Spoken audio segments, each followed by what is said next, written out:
오늘 이 영상은 단순히 한 사람의 이야기가 아닙니다. 지금 이 순간 삶이 무겁다고 느끼는 당신을 위한 닻에 대한 이야기입니다. 기안 84, 웹툰 작가이자 방송인. 그는 공황장애와 우울증을 앓고 있다고 직접 밝혔습니다. 정신과 약을 복용 중이라고 카메라 앞에서 담담하게 꺼냈습니다. 많은 사람들이 놀랐습니다. 저렇게 웃고 있는데, 저렇게 활발하게 활동하는데, 그런데 바로 그 반응 속에 우리가 가진 오해가 있습니다. 아픈 사람은 항상 쓰러져 있어야 한다는 착각, 우울한 사람은 웃으면 안 된다는 편견. 하지만 실제 공황장애와 우울증은 그렇지 않습니다. 좋은 날도 있고 무너지는 날도 있습니다. 파도처럼 밀려왔다가 빠져나갑니다. 기안 발사가 방송에서 웃고 있던 그날은 그냥 파도가 잠시 낮았던 날일 뿐입니다. 공황 발작이 오는 순간을 상상해 보세요. 아무 이유 없이 갑자기 심장이 미친 듯이 뛰기 시작합니다. 숨이 막힙니다. 손발이 떨립니다. 지금 죽는 것 같다는 공포가 온 몸을 덮칩니다. 그런데 검사를 해보면 아무 이상이 없습니다. 심장도, 폐도, 뇌도 멀쩡합니다. 그런데 몸은 분명히 죽을 것 같은 공포를 느낍니다. 이것이 공황장애의 가장 잔인한 부분입니다. 그리고 우울증. 아무것도 하고 싶지 않고 아침에 눈을 뜨는 것 자체가 고통인 날들. 이 두 가지를 기안 발사는 동시에 버티고 있습니다. 그렇다면 그는 어떻게 버텼을까요? 답은 단순합니다. 그림입니다. 공황이 와서 숨이 막히는 날에도, 우울이 밀려와 침대에서 일어나기 어려운 날에도 그는 결국 펜을 잡았습니다. 완벽한 작품을 위해서가 아닙니다. 그냥 그리는 행위 자체가 그를 이 순간에 붙잡아 두었습니다. 공황이 오는 날에도, 아무것도 하기 싫은 날에도 그는 펜을 잡았습니다. 완벽한 그림을 그리기 위해서가 아니었습니다. 그냥 그렸습니다.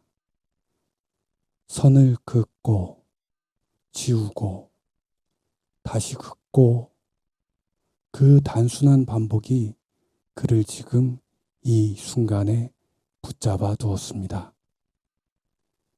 이것이 창작의 힘입니다. 무언가를 만드는 동안 인간의 뇌는 그 일에만 집중합니다. 아직 일어나지 않은 미래를 걱정할 틈이 없습니다. 후회할 과거를 곱씹을 여유가 없습니다. 손이 움직이고 선이 그어지고 그 순간에만 존재하게 됩니다. 공황장애를 가진 사람에게 이 몇 시간은 공황으로부터의 짧은 휴전입니다. 우울증을 가진 사람에게 이 시간은 어두운 방에 잠깐 켜진 불빛 같은 것입니다. 심리학에서는 이것을 플로우라고 부릅니다. 완전한 몰입의 상태. 그 상태에서는 시간이 얼마나 흘렀는지도 모르고 배가 고픈지도 모릅니다. 오직 지금 하고 있는 것만 존재합니다. 기안 84가 그림을 그릴 때 그 표정을 본 적 있으신가요? 고민하고 지우고 다시 긋는 그 과정, 그 표정에는 일상에서와 다른 무언가가 있습니다.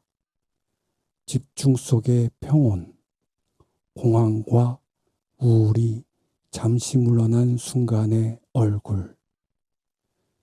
그리고 그렇게 만든 것이 누군가에게 닿을 때 또 다른 힘이 생깁니다.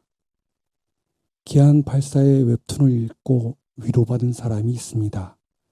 그의 방송을 보며 나만 이렇게 사는 게 아니구나 하고 안도한 사람이 있습니다. 그 연결이 기안84에게도 계속 그릴 이유가 됩니다. 내가 만든 것이 누군가에게 의미가 있다는 것, 그것이 살아가는 이유 중 하나가 됩니다. 그리고 그 이유가 있는 한 공황이 오는 날에도 다시 펜을 잡게 됩니다. 생각해보면 기안84의 웹툰 속 주인공들은 항상 완벽하지 않습니다. 꿈을 향해 달려가지만 현실 벽에 부딪히고 관계에서 상처받고 그래도 다음날 다시 일어서는 사람들, 그 캐릭터들이 독자들에게 강하게 공명하는 이유가 있습니다. 그 장면들이 기안84 자신이 살아낸 날들이기 때문입니다. 아픈 사람이 그린 아픔은 아프지 않은 사람이 상상한 아픔과 다릅니다. 그 차이가 독자들에게 전달됩니다.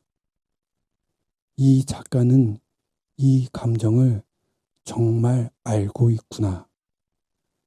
이 사람도 이런 날들을 버텨냈구나. 이것이 우리에게 주는 메시지입니다. 완전히 나아지지 않아도 괜찮습니다. 약 먹으면서도 무언가를 만들 수 있습니다.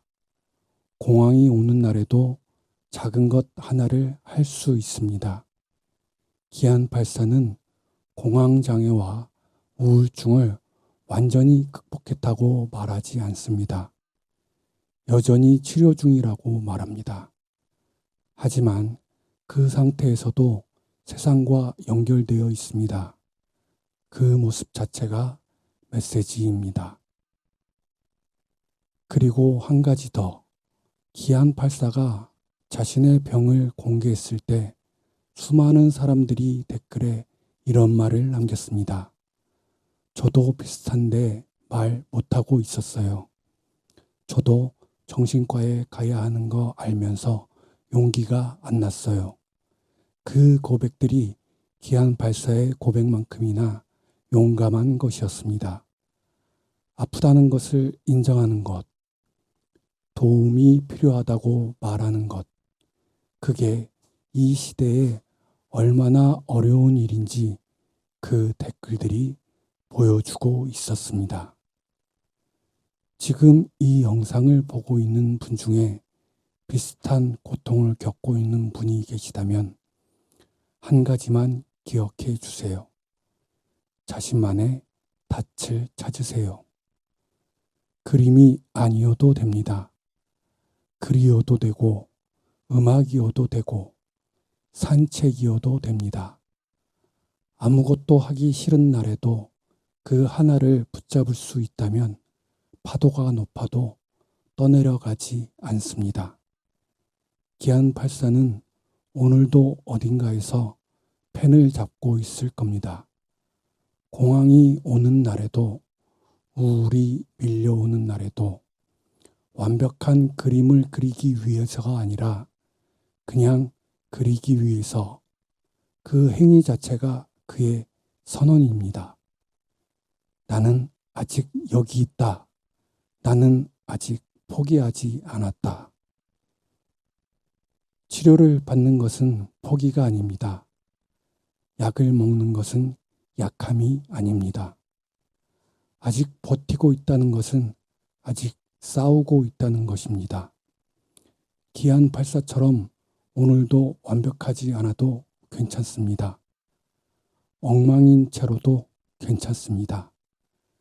그냥 오늘 하루를 버텨낸 것만으로도 이미 충분히 잘하고 있습니다. 기안 발사가 펜을 놓지 않은 것처럼 우리도 자신의 닻을 놓지 않았으면 합니다. 저도 저만의 닻을 관리하고 새로 찾겠습니다. 힘든 날을 버티고 있는 모든 분들, 오늘도 잘 버텨내셨습니다. 저도 잘 버텼습니다. 앞으로도 잘 버텨낼 겁니다. 잘 될 겁니다.